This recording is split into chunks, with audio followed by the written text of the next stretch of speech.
¿Tienen todo clarísimo? Yo tengo una pregunta. Dale, a ver. En cuanto a de los casos clínicos, habría que poner todo el caso clínico en una sola diapositiva o se puede poner en varias. Mira, Antecedentes, motivos. está buena tu pregunta. Vos pensá lo siguiente, cuando uno prepara una presentación en PowerPoint, no queda muy bien que esté toda la información empastada, o sea, que quede todo pegoteado con una cantidad de palabras que no sea agradable desde lo visual ni académicamente tenga una utilidad. Entonces, la idea es que la distribuyan, ahí son libres ustedes de ver cómo lo ponen. Yo por ahí el orden que les propongo es que pongan, qué sé yo, paciente masculino, femenino de tantos años, antecedentes personales, poner qué antecedentes personales mencionan, motivo de consulta, ponen por qué consultó, examen neurológico al ingreso, exámenes de laboratorio, neuroimágenes, o sea, o estudios complementarios, los resultados que hayan tenido. Y en otra diapositiva, o por ejemplo, incluso las neuroimágenes se pueden poner como en una segunda instancia, o los pueden pegar y que aparezca con una animación, digamos, y hacen la descripción de la imagen. La clase de hoy tiene por objetivo que se lleven algunas herramientas de cómo se describe una imagen. Y a lo último hacen el comentario del caso, por qué es importante o por qué tiene de relevante ese caso, por qué es importante mostrarlo, lo que fuere. Como que esa sería la secuencia ideal. Poner todo en una sola diapositiva. Hay algunos casos que son más cortitos, otros son más largos, ahí lo tienen que analizar ustedes, pero sí es verdad que a veces poner todo junto no queda muy bien. Es como que académicamente no ayuda a que se entienda bien el caso clínico. Es como que hay que contar un cuentito y al final dar la resolución. Al principio dar los datos iniciales como para que cada uno piense qué puede estar pasando con el paciente y después en una segunda instancia dar el final, qué diagnóstico tenía, qué fue lo que pasó, si el tratamiento fue el indicado, lo que fuera. ¿Se entendió? Sí, doctora. Gracias. Bueno, yo creo que tu pregunta le sirvió a todos, me parece. Bueno, hoy vamos a hablar un poquito de los exámenes complementarios. Recuerden, cuando empezamos la clase de síndrome, yo les hice recordar que para hacer un buen diagnóstico en neurología, por lo general, un 50% va a depender de que sean buenos interrogando, un 30% de que hagan bien el examen neurológico y un 20% de los resultados de los estudios complementarios. Es verdad que muchas veces el estudio complementario es que le va a poner sello y firma qué enfermedad tiene, porque por ejemplo pueden tener una miopatía y hasta que no hagan el resultado de la biopsia muscular o no tengan el resultado del estudio genético no van a saber qué miopatía tiene. Pero eso, digamos, se llega o se arriba hacia esa información una vez que tengan hecho bien el recorrido. Si el recorrido previo está mal hecho, es muy probable que soliciten estudios que no necesitan, pueden aparecer hallazgos incidentales, que lo que van a hacer es confundirles el diagnóstico o los van a confundir en la apreciación inicial de lo que tiene el paciente y va a entorpecer mucho poder brindar un tratamiento específico. ¿Sí? Entonces el estudio complementario nos va a dar la clave en el diagnóstico etiológico, porque obviamente cuando vemos en la tomografía que no hay un evento hemorrágico y hay un paciente con una hemiplegia súbita y tiene una FA y es hipertenso, hacemos diagnóstico de ACV isquémico, pero obviamente todo eso se da en ese recorrido que hay que saber realizar. En neurología las neuroimágenes son fundamentales. Se habrán dado cuenta que en la mayoría de las patologías siempre nos apoyamos en alguna imagen para poder hacer el diagnóstico definitivo. También los estudios electrofisiológicos son muy importantes. ¿Qué estudios electrofisiológicos conocen? El electroencefalograma. Bien, ¿para qué patologías es importante el electroencefalograma dentro de la neurología? Epilepsia, ¿no? Epilepsia, sí, cualquier trastorno en el que se incluya esto de la actividad eléctrica del encéfalo, en el que se necesite observar bien cómo se encuentra. Y dentro de las emergencias, ¿en cuál emergencia es fundamental contar con un electroencefalograma o con un monitoreo electroencefalográfico? Dentro de las emergencias que vimos en la clase.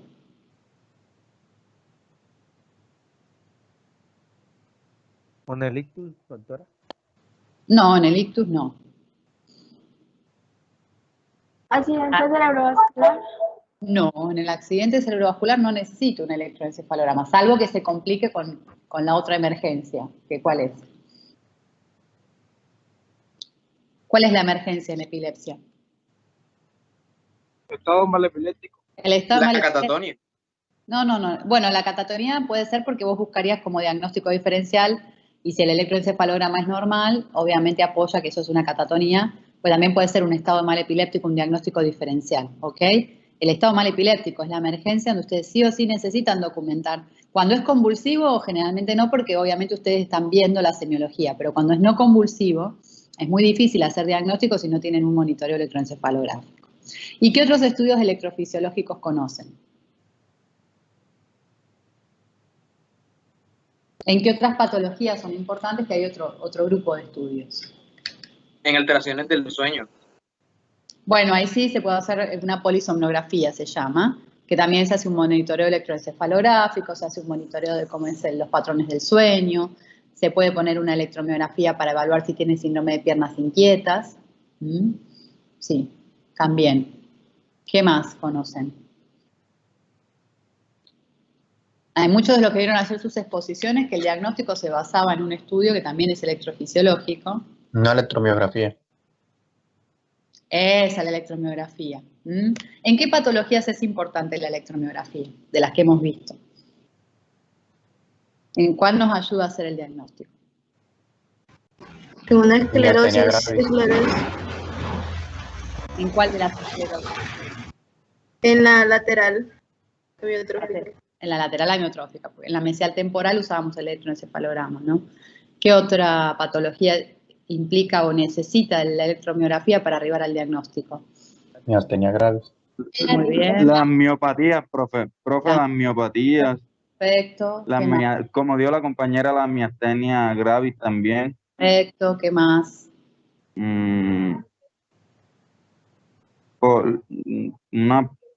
También ayuda las polineuropatías. Polineuropatías. O sea, si se dan cuenta, las enfermedades de segunda motoneurona, de motoneurona inferior, todas por lo general, a partir del patrón que nos dé el electromiograma, es que vamos a poder continuar haciendo estudios más profundos para definir la etiología. Pero la base del algoritmo de estudio va a ser la electromiografía, con neuroconducción, ¿ok?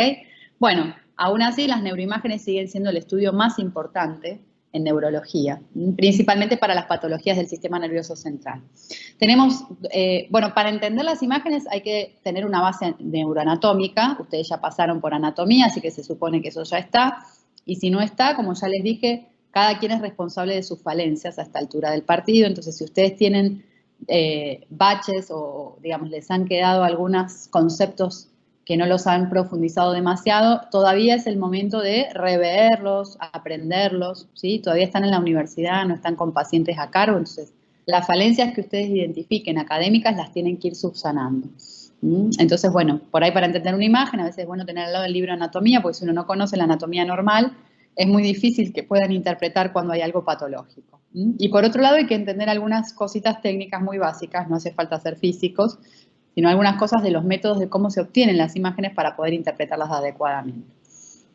Tenemos dos tipos, las estructurales y las funcionales. Dentro de las estructurales la tomografía y la resonancia, y dentro de las funcionales el PET y el SPECT, ¿sí? Otra cosa importante es recordar los planos de corte. Dependiendo de la patología, o sea, por lo general, en lo básico de cuando nos mandan una imagen, siempre vienen los cortes axiales, ¿sí? Que es lo que es el que estamos viendo a la izquierda abajo. ¿Sí? Ese es el corte básico donde nos mandan la mayoría de los centros de imágenes. Pero va a haber patologías donde yo por ahí voy a necesitar otros planos de corte para poder diagnosticar mejor y visualizar mejor lo que quiero determinar.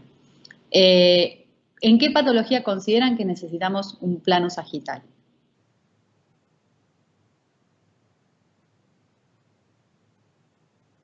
¿Qué les parece? Que es la primerita acá. Profesora, por ejemplo, si tenemos neurocisticercosis, tumores o... Sí, tumores en general, primarios, secundarios, toxoplasmosis o... Bueno, en realidad, digamos, eso te aportaría mayor información, pero en un corte axial verías tranquilamente los abscesos, los tumores, se verían perfectamente. Salvo que vos me digas, bueno, que sea que esté en el cerebelo, en el tronco cerebral, ahí te lo acepto un poco más, o patologías de la médula, en la unión bulbomedular. Bueno, ahí puede ser porque obviamente se va a ver mejor. Pero uno puede ver una toxoplasmosis cerebral con una resonancia convencional, con un corte axial, sin ningún problema. Bueno, piensen, en estos cortes se ve muy bien. Lesión ocupante de espacio. Es lo mismo que acaba de decir tu compañero. Lesión ocupante de espacio es sinónimo de absceso, o sea, engloba absceso, tumor. Bueno, busquen. Si no se les ocurre ahora, piensen, porque normalmente uno tiene que escribir en la orden médica, por favor, incluir cortes sagittales. Fíjense que acá se ve bien todo el tronco encefálico, el cerebelo, y se ve el cuerpo. Profe, de pronto si hay una infección por sinusitis para ver si emigra, si está afectando al cerebro, ¿no? No, en un corte axial también lo verías. Los senos paranasales se ven perfectos en un axial. Bueno, les queda de tarea. A ver, se ve que no han ahondado demasiado. ¿Y en qué patologías serán importantes los cortes coronales? Que son los que el que estamos viendo a la izquierda arriba. El corte coronal, si se dan cuenta, se ven bien los hipocampos, el sistema ventricular. ¿En qué patología será importante? ¿Alguien preparó? Exacto, en la esclerosis mesial temporal, porque ahí van a ver bien la atrofia hipocampal, que se va a ver mucho mejor que en un corte axial, más si es muy sutil, se va a ver mucho mejor ahí. ¿Qué más? ¿En qué otra patología? En casos de hemorragias que afecten el sistema ventricular. Bueno, igual la hemorragia la vas a ver en un corte axial, y el sistema ventricular también lo vas a ver en el corte axial, con lo cual no es condición necesaria tener un corte coronal. ¿A alguien se le ocurre? ¿Alguien de los que preparó? En el Alzheimer. En el Alzheimer, exactamente, o en cualquier enfermedad neurodegenerativa, para ver bien el patrón de atrofia, la distribución. Se va a ver mejor en un corte coronal que en el corte axial, ¿ok? Bueno, lo que les quedó pendiente lo buscan.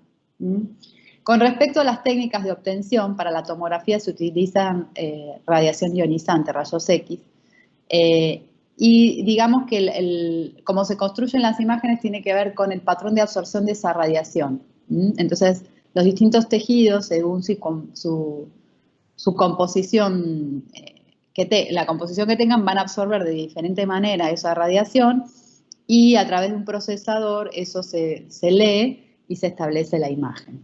Y eso establece una escala de grises. Fíjense que el paciente ingresa con la cabeza para el arco y las pies para afuera. Eso es importante que lo recuerden para que entiendan que lo que ustedes van a estar viendo a la izquierda es la derecha del paciente y viceversa. Lo que van a estar viendo a la derecha de ustedes es la izquierda del paciente, para cuando hagan la descripción.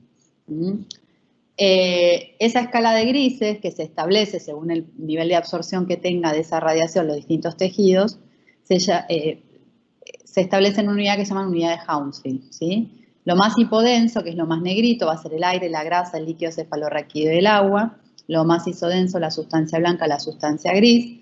Y lo más hiperdenso, la sangre aguda, el calcio o el hueso. ¿De acuerdo? Fíjense en la imagen que yo les puse en el centro de la diapositiva. Tienen una imagen hiperdensa, redondeada, con bordes hipodensos, que está localizada a nivel parieto-occipital en el hemisferio cerebral izquierdo. ¿Sí? ¿Entienden? ¿Ubican la imagen? Sí, doctora. Sí, doctora. Bueno, ¿eso es compatible con qué? ¿Qué diagnóstico le sugiere esa imagen?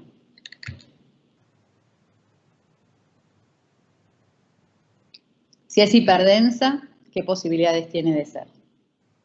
Una hemorragia Es una hemorragia. ¿De qué tipo? ¿Subaracnoidea o intraparenquimatosa? intraparenquimatosa. Intraparenquimatosa. Intraparenquimatosa. ¿Y qué etiologías podría tener esa hemorragia? ¿Qué le pudo haber causado la hemorragia a ese paciente? Hipertensión. ¿Qué más? Un trauma craneoencefálico. Fuera de lo traumático, digamos, no traumática. ¿Qué otras causas? Ictus. Bueno, ictus ya lo dijo, o sea, es una hemorragia intraparenquimatosa. Lo que estamos definiendo es la etiología que causó la hemorragia intraparenquimatosa. Aneurisma. Ruptura neurismática. Hablen con propiedad. Ruptura neurismática. El aneurisma puede ser incidental, estar indemne, no romperse y... Una malformación arterial. Perfecto, también podría ser la causa. En los adultos también la angiopatía amiloidea. Perfecto. Bueno, siguen armando la lista después cuando se les ocurre. Bueno, ¿cuándo es más importante? O sea, recuerden que yo siempre hice hincapié que en la emergencia, cuando tenemos un paciente inestable, incluso cuando tenemos que definir a veces si vamos a punzar o no un paciente, el estudio mandatario inicial siempre va a ser la tomografía. Obviamente tiene limitaciones técnicas, en la resonancia siempre vamos a ver mejor la estructura del cerebro, Pero piensen en esto, paciente inestable, ventilado, con bombas de infusión. Es mucho más fácil colocarlo en un tomógrafo, es mucho más rápida la técnica de obtención de imágenes y en un paciente inestable a veces yo necesito con rapidez definir qué es lo que voy a hacer. Una vez que estabilizaron al paciente y si la patología lo amerita, bueno, en una segunda instancia por ahí van a hacer la resonancia, ¿ok? Pero siempre en la emergencia, más en las patologías que vimos el otro día, la tomografía es mandataria inicialmente. En la enfermedad cerebrovascular, recuerden que para trombolizar el paciente con una tomografía me alcanza y me sobra, salvo que yo tenga dudas diagnósticas o que sea una ACV del despertar, en donde yo sí o sí tengo que analizar una resonancia con difusión y ver si hay lesiones que restrinjan en difusión y que no estén presentes en el FLAR. En el trauma craneoencefálico también es mucho más útil la tomografía, obtención rápida, paciente inestable, lo mismo en fracturas de órbita, de hueso temporal, la sinusitis, para ver calcificaciones. ¿En qué patología teníamos calcificaciones en el sistema nervioso central? ¿En qué enfermedades de las que ya hemos visto tenemos calcificaciones? En las secuelas de una cisticercosis. Muy bien, de la neurocisticercosis. ¿Alguna otra patología se les ocurre que pueda tener calcificaciones en el cerebro? Hay algo que se llama enfermedad de Farr, lo pueden buscar, que también tienen calcificaciones, el hiperparatiroidismo también, los abscesos tuberculosos o incluso los abscesos por toxoplasmosis cerebral a veces pueden tener calcificaciones. Bueno, lo demás lo pueden buscar. Pero obviamente la calcificación se ve mucho mejor en tomografía que en resonancia. También para enfermedades neurodegenerativas, como ya hablábamos, el Alzheimer, cualquier demencia, obviamente la resonancia vamos a ver mejor la estructura y el patrón de atrofia que tenga el paciente. Pero piensen en esto, un señor de 80 años con alucinaciones visuales, o sea, muy agitado, realmente colocarlo en un resonador va a ser imposible. También en el tomógrafo se va a complicar, pero además el resonador, las técnicas de resonancia son más susceptibles al movimiento que lo que es la tomografía. Entonces, si se mueve mucho el paciente, está muy agitado, no es lo mismo una tomografía que dura 5 o 10 minutos a una resonancia que puede llegar a durar media hora. Entonces, obviamente, en esa situación, por lo menos con la tomografía, vamos a descartar que eso no se dé a un tumor cerebral, a una hemorragia, a un ACV isquémico, etc. También para evaluar la parte ósea de la columna, ¿sí? Las estenosis raquídeas, cuando la resonancia esté contraindicada, por ejemplo, si el paciente tiene un marcapasos, si el paciente tiene una esquirla metálica por, no sé, una herida de arma de fuego previa, si el paciente tiene alguna prótesis metálica de algún material que no es resonable, si el paciente tiene claustrofobia y, bueno, no hay forma o no se puede hacer con anestesia, también voy a recurrir a hacer la tomografía. Y también en los posoperatorios inmediatos, neuroquirúrgicos, es mucho más rápido hacer una tomografía, más, ya les digo, si es un paciente inestable, tener en cuenta esos aspectos. Allá. Bueno, también puedo solicitar dentro de las secuencias especiales la ventana ósea, que es muy útil para el trauma craneoencefálico, para la sinusitis, cuando hay lesiones en la base de cráneo o cuando hay patología degenerativa de la columna vertebral. Y el contraste no se pide rutinariamente, ¿sí? A pesar de que el paciente a veces dice, uy, no quiero una imagen simple porque eso es muy poco. Digamos que el contraste no le agrega complejidad al estudio, sino que se debe solicitar ante sospechas específicas. Por ejemplo, si pienso en una malformación vascular o si pienso en un tumor o en un absceso, que lo que pone de manifiesto cuando hay una disrupción de la barrera hematoencefálica, hay un patrón de realce de contraste en esas lesiones. Si se dan cuenta, en la enfermedad cerebrovascular isquémica, cuando trombolizamos a un paciente, no pedimos tomografía con contraste, sino que una tomografía simple. Ya en una segunda instancia, si voy a estar pensando en que por ahí le voy a hacer una trombectomía mecánica, sí puedo pedir un angiotac y para hacer el angiotac tengo que administrar contraste. ¿Ok? Pero es por eso, para ver el angiotac, no por otra cosa. ¿De acuerdo? Entonces, no pidan rutinariamente el estudio contrastado, solamente si tienen esas sospechas específicas diagnósticas que les acabo de exponer. Bueno, como les decía al principio, si no tenemos una base anatómica es muy difícil que puedan hacer una interpretación diagnóstica. Entonces, es importante que algunas estructuras básicas las podamos reconocer. Entonces, vamos a ver. Juliana, anillo. Contame qué estructuras estamos viendo en rojo, en amarillo y en azul. ¿Qué te parece?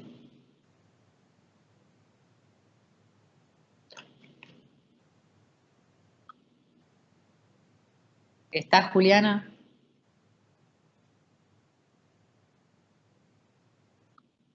Le dicen a Juliana que vuelva a la clase, que se le hizo una pregunta.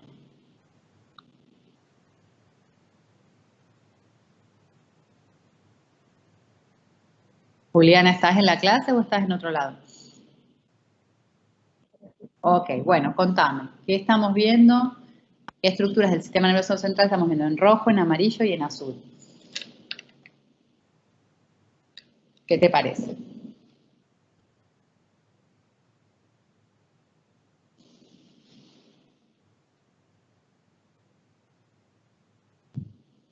¿Alguien le puede ayudar a Juliana? Esto es anatomía de primer año. Eso el son los lóbulo campos, frontal, temporal. o sea, los campos de irrigación del cerebro por la arteria cerebral anterior, media y posterior.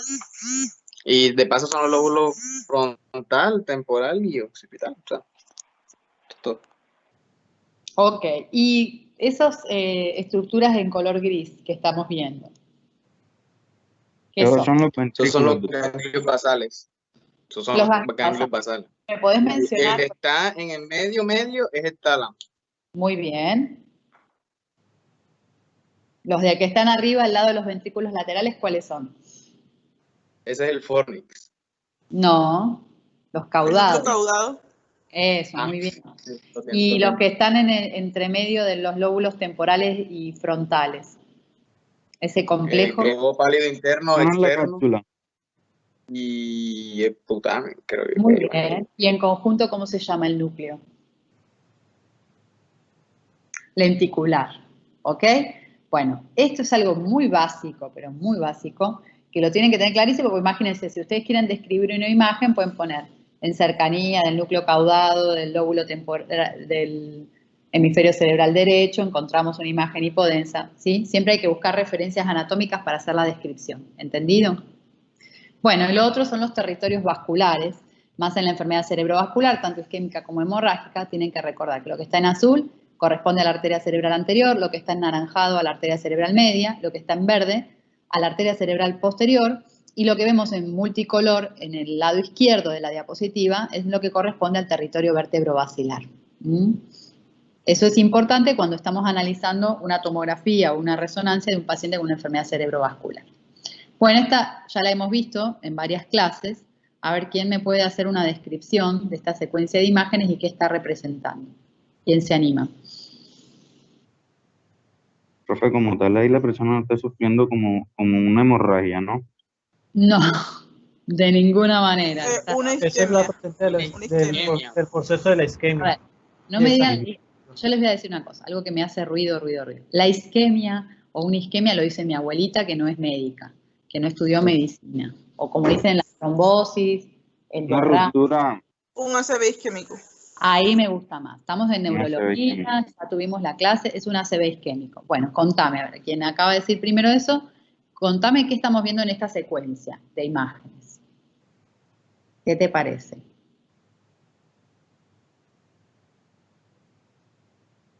Se quedaron mudos.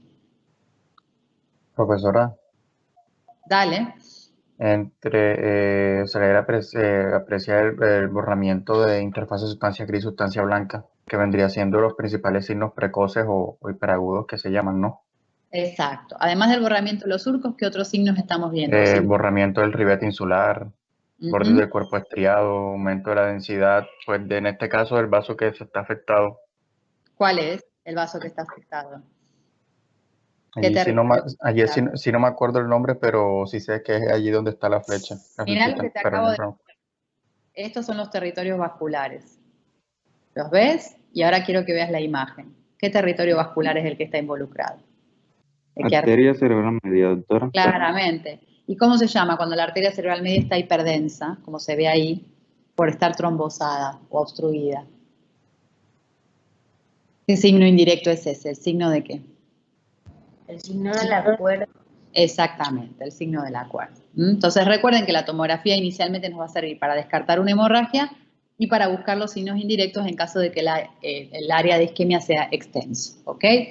Bueno, acá tenemos las imágenes hiperdensas, como yo les había dicho, cuando algo es hiperdenso podemos ver sangre, podemos ver calcio, principalmente esas son como las dos las dos densidades que estaríamos viendo. En las dos primeras imágenes, ¿quién me puede decir qué diagnóstico le daría a esos dos pacientes? En una hemorragia intraparenquimatosa. Muy bien. Ahora, quiero que me digas la localización de la primera, de la de arriba, y la localización de la de abajo. ¿Dónde están? Profe, La primera es de la arteria cerebral media. Bien, viste que hicimos un repasito anatómico, entonces me gustaría que seas un poco más específica teniendo en cuenta que estamos en clase de neuroimágenes, ¿no es cierto? Entonces, en cercanía de qué estructura y en qué hemisferio cerebral te parece que está esa imagen hiperdensa. Yo creería que sería más o menos cerca al núcleo caudado. No, el caudado está más arriba. Ahí Más está. arriba. Claro, ¿sobre cuál está? Que tu compañero dijo que es el globo pálido más del putamen. ¿No es cierto? Que se llama núcleo lenticular. Entonces, El núcleo lenticular, sí. Es bien subcortical esa lesión. ¿Y en qué hemisferio cerebral? Déjenla a la compañera que está hablando. Déjenla a la compañera. No, una pregunta. Está la compañera hablando, no sean irrespetuosos. Cuando termine la compañera, ahí interviene otro, ¿ok? ¿En qué hemisferio cerebral? ¿Derecho o izquierdo? Del paciente sería el derecho, ¿no? Exacto. Recuerden que el paciente ingresa con la cabeza para allá y las piernas para acá afuera. Esta hemorragia intraparenquimatosa, por esa localización, ¿cuál sería la causa más común que la pueda determinar? Pues más común sería hipertensión. Bien, es un típico hematoma hipertensivo. ¿Qué pasa con el de abajo? ¿Qué localización tiene ese hematoma? Ya estaríamos hablando de la cerebral posterior. No, señora. ¿No? Es un corte bien alto, tomográfico, donde solamente estás viendo el lóbulo frontal y el lóbulo parietal. O sea que sigue estando en el territorio de la arteria cerebral media. Sigue en la media.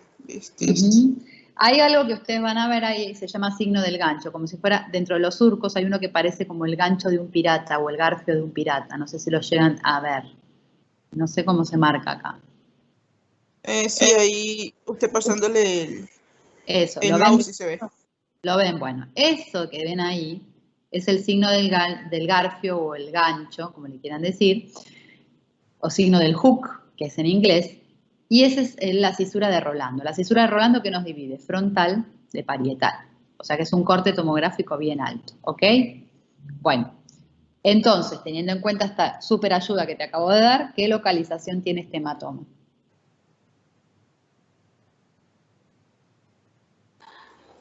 Sería, te dijo que lo divide el frontal del parietal, sería en la parietal. ¿De qué hemisferio cerebral? ¿Derecho o izquierdo? Del derecho del paciente. No, perdón, del izquierdo. Sí, del izquierdo del paciente. Es el izquierdo, ¿ok? Bueno, esa topografía, ¿cuáles serían las etiologías a considerar? Más viendo que es un hematoma bien cortical. ¿Qué etiologías tengo que considerar?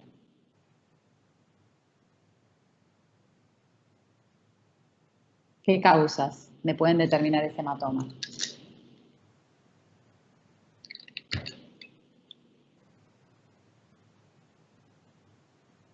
Te doy una ayuda. Normalmente no es la hipertensión arterial no es lo primero que voy a pensar porque es bien cortical. Tengo que excluir otras causas. ¿Qué otras causas de hematoma intracerebral tengo que excluir? Como le dije, angiopatía amiloidea. Bueno, pero si es un paciente joven que tiene 40 años, no creo que tenga todavía angiopatía amiloidea. Podría ser de pronto un traumatismo craneoencefálico. No estamos hablando de patología traumática. Ya no traumática.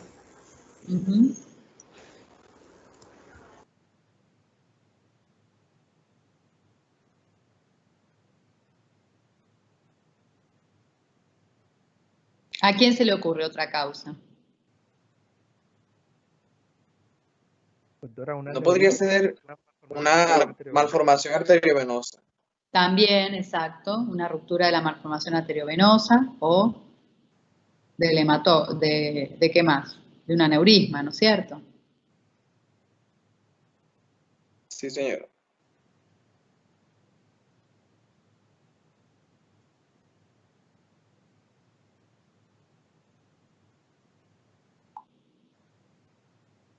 Ok, bueno, en la diapositiva del medio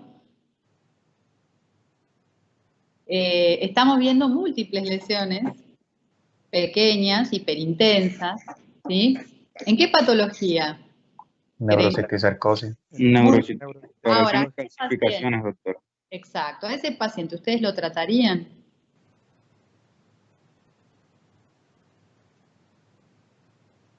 ¿O no? ¿Qué piensan? ¿Qué dijo, doctora? Lo escuché entrecortado. ¿Lo tratarían o qué? Si le dan tratamiento o no le dan tratamiento. Sí, claro. ¿Todos están de acuerdo con ella? ¿Qué piensa?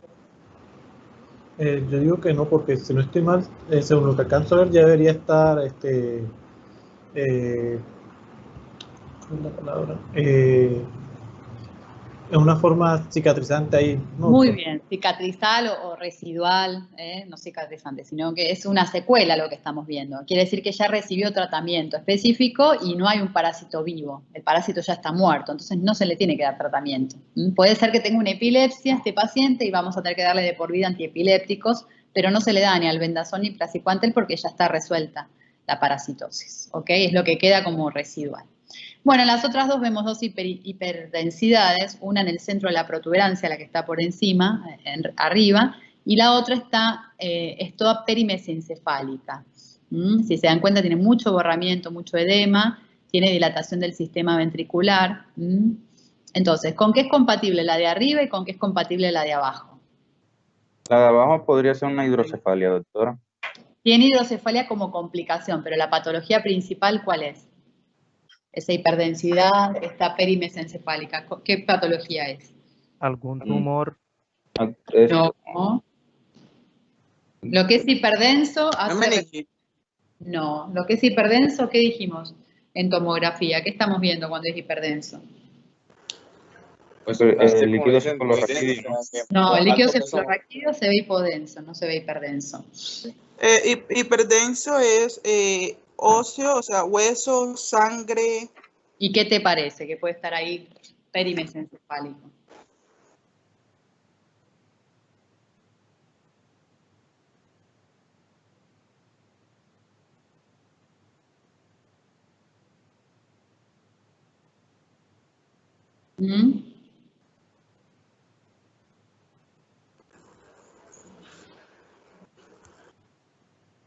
Es una hemorragia subaracnoidea. Es una hemorragia subaracnoidea. Les digo, o sea, son cosas que tienen ustedes como médicos generales aprender a reconocer, porque esto es una emergencia médica. Si ustedes tienen un paciente que llega en coma y le hacen esta imagen, tienen que correr a llamar al neurocirujano y a cuidados intensivos. Por lo menos empezar a tener una pauta de alarma de qué imagen es tranquila. Por ejemplo, las dos primeras que vimos son imágenes que les van a dar tiempo de trabajar el paciente, pero estas dos últimas no. La otra es una hemorragia intraparenquimatosa a nivel de la protuberancia. Es muy probable que el paciente, en estas dos situaciones, el paciente esté en coma. Es muy probable que la sintomatología que tenga el paciente es que esté en coma. Entonces, viendo esta imagen, sin por ahí hacer la descripción, si saben describirla, obviamente van a quedar mucho mejor, pues la idea de darles herramientas con la clase es que puedan describir una imagen, pero saben que es una emergencia médica y que el paciente, si no hacen